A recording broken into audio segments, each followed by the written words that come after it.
My name is Thorsten von Overgaard. I'm a Danish photographer. I travel the world taking photographs and teaching. This episode is about the Leica M9, the vintage digital camera.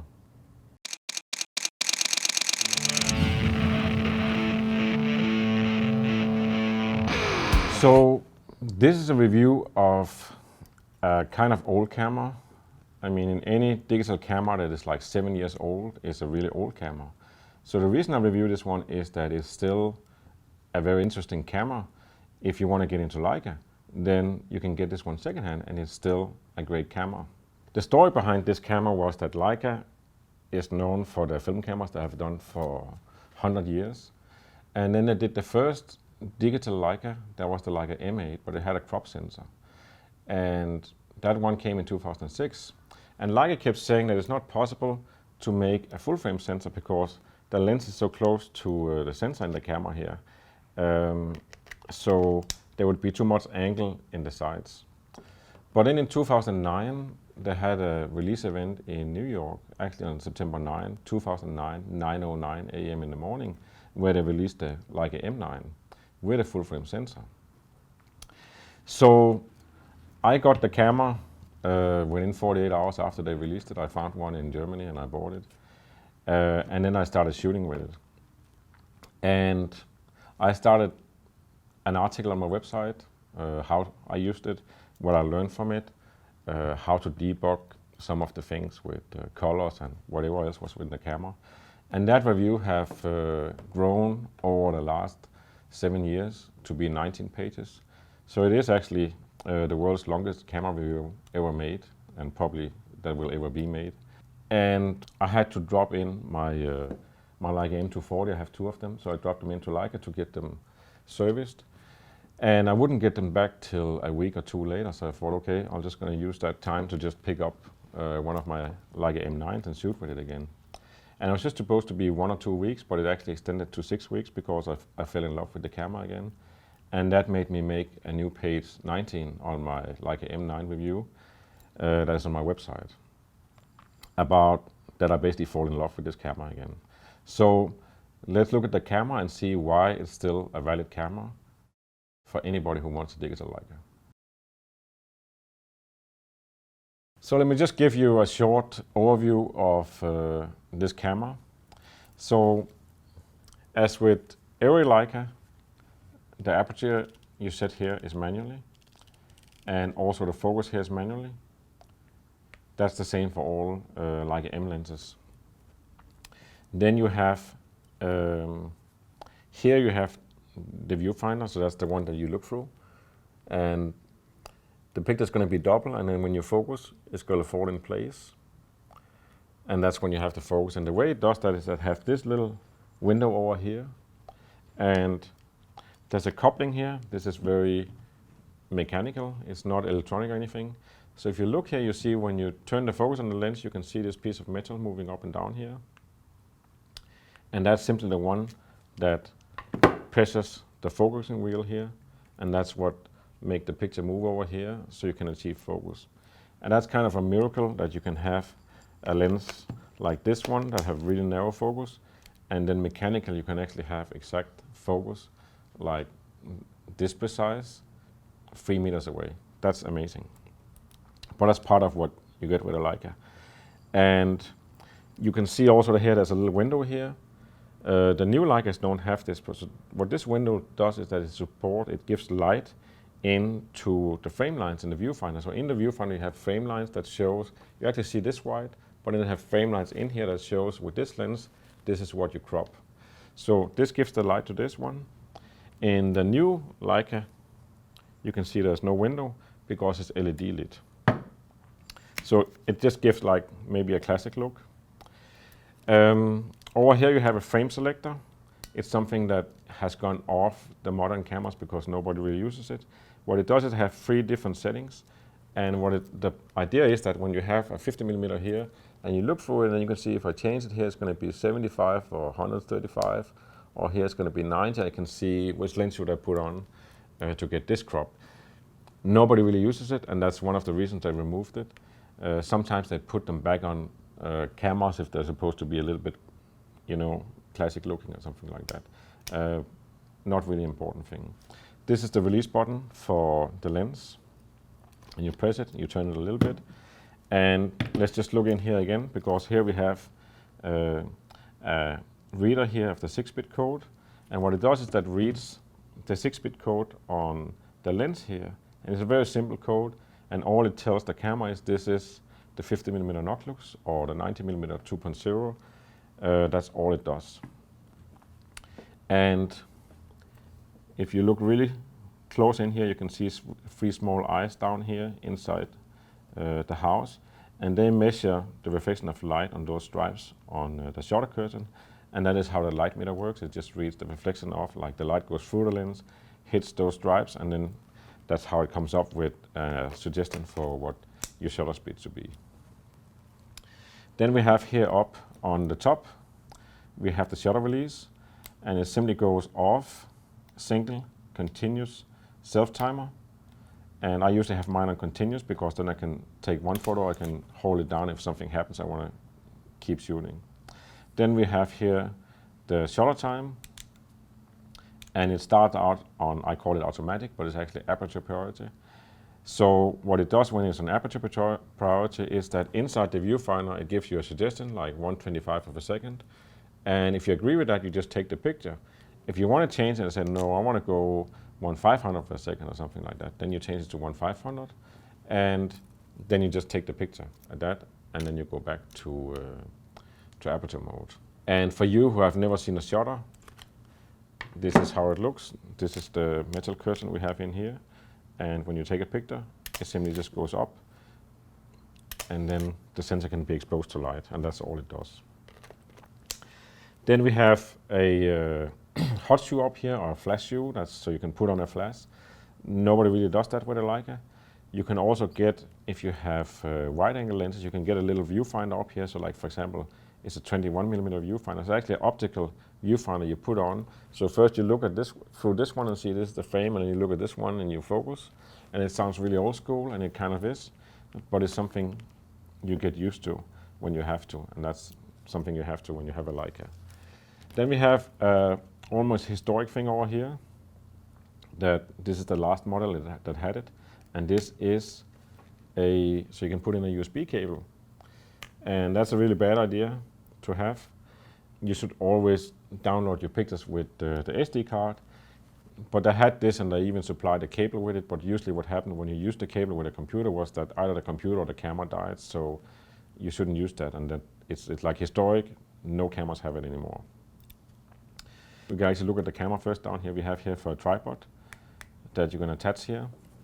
And then it's like old school film Leicas that you open the box here, take down off the bottom plate.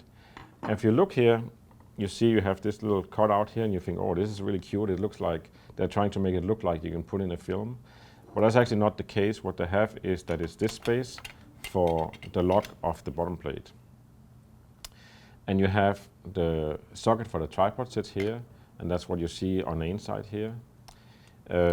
In the new camera models, they put this socket on the camera body itself, because what happened was that sometimes people would put the camera on a tripod and then put on a big lens, and then suddenly there was only the bottom plate connected to the tripod because the camera was so heavy. But that's what that does. You have in here the battery, and that's a battery like this. It will last you for around 4 to 6 hours of shooting outdoor.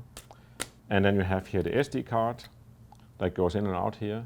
And the right SD card to use for the Leica M9 is this one, and it's almost like an old school SD card these days because it's a 16 gigabyte SanDisk, and the speed of it have to read 45 megabytes a second. If you go and get an advanced card that is much bigger and much faster, you're going to get into trouble because it doesn't really communicate with the camera that well. I mean, some of them do, but a lot of them doesn't, and you have no idea why. So it's better just buy this one. They're really cheap now. Just buy a few of them so you have them for the camera. And then there's one little detail on the bottom plate is that you have a little thing sticking out here, and that is the one that presses down this one. And that's what tells the camera if the bottom plate is on or off. And That means also if you lose the bottom plate, then you'll have to put in a piece of chewing gum or something like here to get the camera to work, because it doesn't want to take any photos without a bottom plate. That's about most of the camera. Then of course we have the whole backside here, where you have a play button and delete, and you can set the ISO here. So it goes, the base ISO is 160. And you can set a few things in the menu. The menu in this one is really simple. I mean, we're down to basically just like maybe 4 or 5 screens here of things you can set up. And it's like 6 lines on each. So maybe there's 30 things you can set on a Leica M9. And that makes it like a dream camera. It's really simple compared to even the iPhone. What I learned when I picked up the Leica M9 again was that it's almost like the Leica M240. So if we just forward or go back in time or whatever, then we had the M9 here came out in 2009, and then in 2013 came out the M240. And when the M240 came out, people would ask me, is it worth upgrading from the M9, because everybody loved the M9. And I said, not really. Like, the problem is when you get the M240, you get used to the faster speed, the faster buffer, and everything is a little bit more sturdy or something. Everything is just a little bit better. So you don't want to go back to the M9. But it also means there's not a big difference between the M9 and the M240. The M240 is just a little bit more modern. And then I used the M240 so much so I kind of forgot the M9. So when I picked it up again, one of the curious things is that now you have a smaller screen, everything is a little bit slower, and it's almost like a really vintage, like old school Leica film camera or something feel again. And one of the things that was really fun was the sound of the camera. So you listen to this sound, that's like how an M9 sounds. And then if we take an M240, then this is how an M240 sounds. So I've gotten used to this sound, and basically everybody who has an M240 has gotten used to this sound. So when you go back to the M9 and you hear this sound, you're like, wow, this is like the old days, this is really old school. And what I think is funny is also that when the M9 came out, people wanted this short, soft sound that a Leica film camera has. So they're like, wow, this is a lot of noise. And you can set the M9 so they have a discrete mode, so it makes one click and then it does like this rewind sound after. And the rewind sound is not because it's rewinding a film or something, but that's because the shutter clears the sensor for electricity or something like that. But now suddenly this becomes a really pleasant sound because it's old school. And there's a lot of Leica when it's old enough, then we really start liking it. It's like everybody has a Leica, they like old stuff, apparently. Like they say in England, there's nothing like the old days. So that's one thing I appreciated about this one. Another thing when you pick up the M9 is that you see that the screen here is really small and it's not very accurate, it's actually very high contrast. So, but it's still enough so you can see on the screen what is my exposure of the picture, and that's basically all you need. And then of course you have the menu, you can set the ISO and everything on this one. So that's all you need the screen for. So it's not really a big issue that the screen is not big and everything. It doesn't matter. And then you have the speed of it. Now I set it to continuous and you will hear that it goes like this. It goes 2 pictures a second. And then when we get to here, we stumble into the buffer. So now it's busy writing to the memory card. So you can't take any pictures while it's doing this, and then now it's writing more, and now it's writing more. You see, now it's like 1 picture every 5 seconds or something. So that's something you have to get used to again. And I usually say that when you have an M9, and for example you're doing portraits and you kind of overshoot, you get a little bit too enthusiastic, and then you fill up the buffer, and you see nothing is happening. Then you just take an artistic break. So you just go with the camera, you just go and look like this, and then the subject thinks that you're doing something really artistic, but you're just waiting for the buffer, but I don't know. Of course, then we have the whole sensor thing, that this is an 18 megapixel, The M240 is 24 megapixels. When you look at the pictures in print or in the computer, you won't actually notice the difference in megapixels. So it doesn't really matter. And right now, it's like Leica is at a still standard 24 megapixel. The new Leica SL came with 24 megapixel. The Leica Q came with 24 megapixels. And that is actually, I think that's enough resolution for the things you want to do. If you really want to do high resolution, then you go get a Leica S or some Cena camera or something like that. Then of course there's another discussion, and that is that one thing is when the M9 came out, people will say, yeah, but it's digital, it has like this digital look, and we really like film. Now, then in 2013 came out the M240, and it changed from a CCD sensor in the M9 to a CMOS sensor in the M240 because they're cheaper to make. They use less energy, you can go higher ISO. So there's a lot of reasons to do that, and also you got live view. But this one has CCD. And a very interesting thing about the CCD is that the way Leica developed this sensor and any other digital sensor they have made is that they looked back and says Kodachrome is the last look that we liked, so we're going to try to tune our sensors to that look. So that's what happened in this one. But still, when the M9 came out, the skin tones is a little bit to red and a little bit to orange. And I actually have on my website, if you're going to go on my website, you can download a Lightroom plugin that is going to change the skin tone so it takes out 8% of the red, desaturate the red with 8%, and the orange with 30%. And that gives more correct skin tones. So the M9 has a particular look. And then when the M240 came out, it had a different look. And that's, in my opinion, it's just a matter of workflow. How do you set your workflow so you get back to the colors you like, the look you like? And you can totally do that, but it's going to take you a month or two before you get there.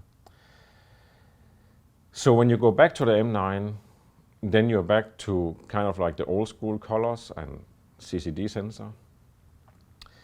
And I don't know what I think about it. It's kind of like, it's different, or it was different when I did this for 6 weeks, but it's also familiar. So it's like, wow, this is like, it's like, you know, you go back to black and white Ilford film, and it's kind of like, it doesn't have a lot of dynamic range and so on, but it's Ilford, so it's good, because everybody knows Ilford is good.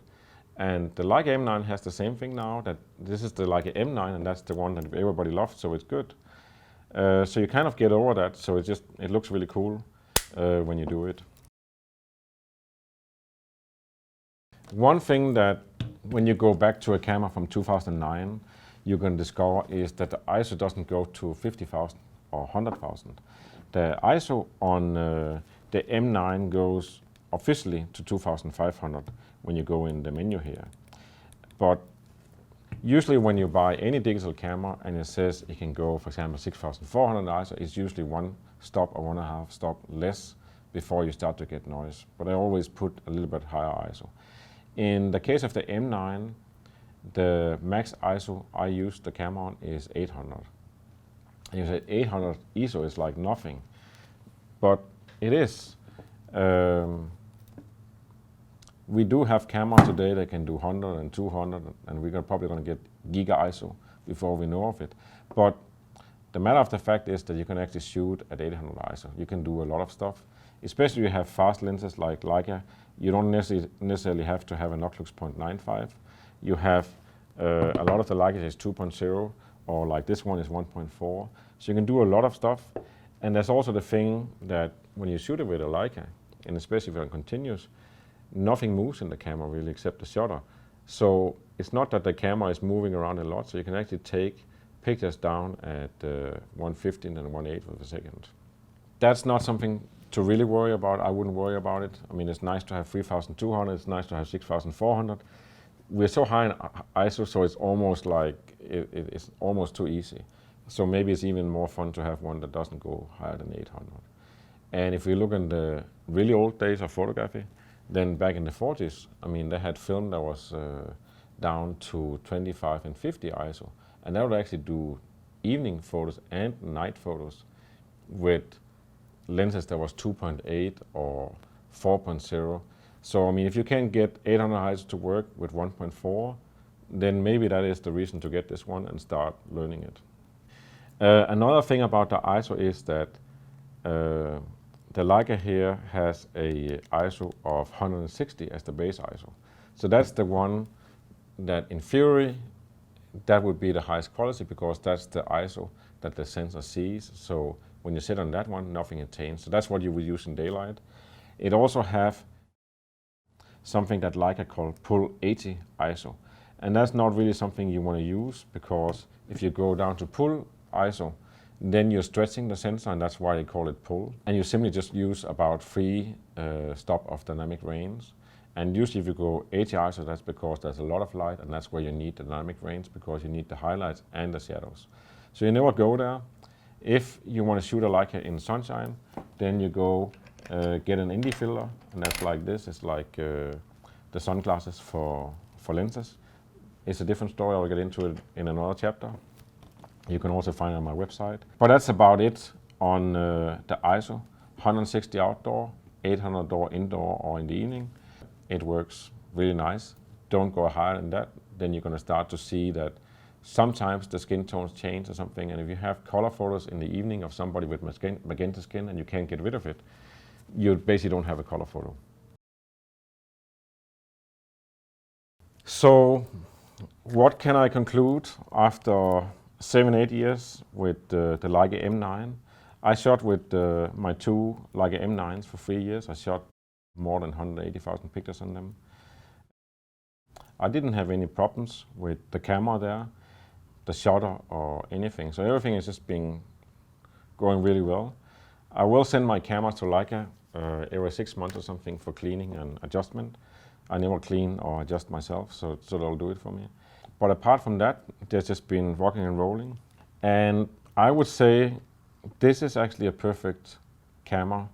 If you want to get into Leica, this is like 2,500, maybe even 2,000 only.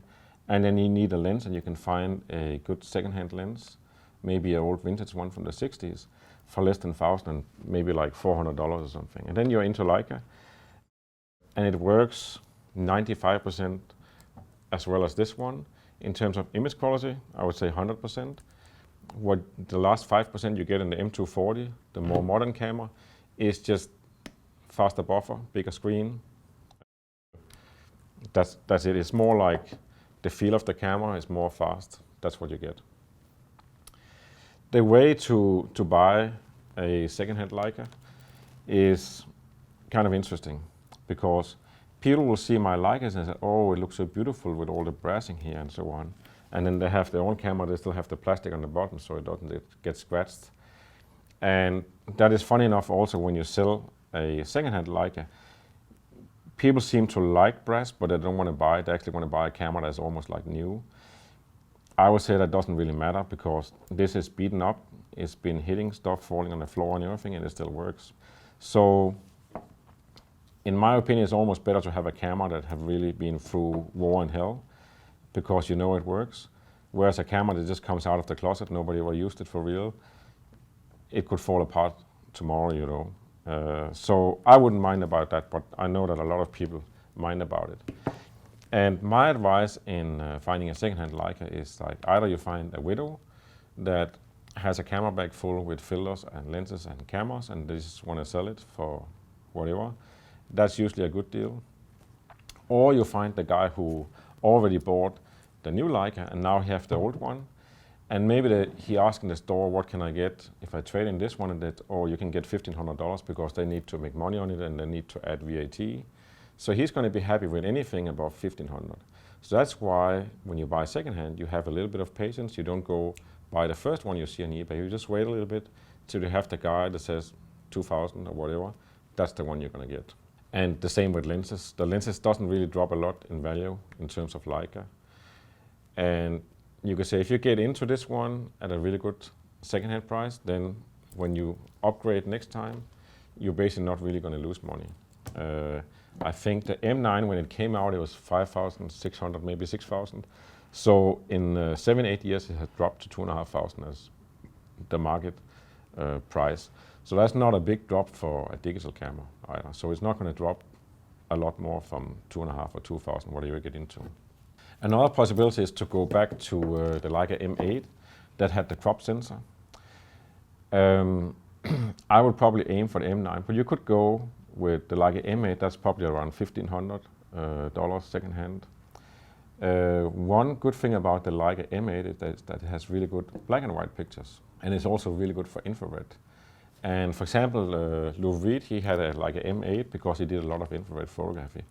So if you go on Flickr or somewhere else and you're into infrared, I'm not, but if you're into infrared, then go online and look for infrared pictures with Leica, and you will see a lot of M8 pictures. And the sensor, the way the sensor was made, was really good for infrared. If you want a Leica, this is the way to get it. And it's like, it's a lovely camera, and it's going to be, whenever you meet somebody on the street that recognize the camera, they're going to look at you like they're in love and say, oh, that's an M9, I used to have an M9. And that's what you get. You get a lot of vintage history when you get this camera. That was my review of the M9 on video 7 years later. You should go to my website and look at the 19 pages about the M9. Also go to my website, sign up for my mailing list. You actually get a free ebook if you do that.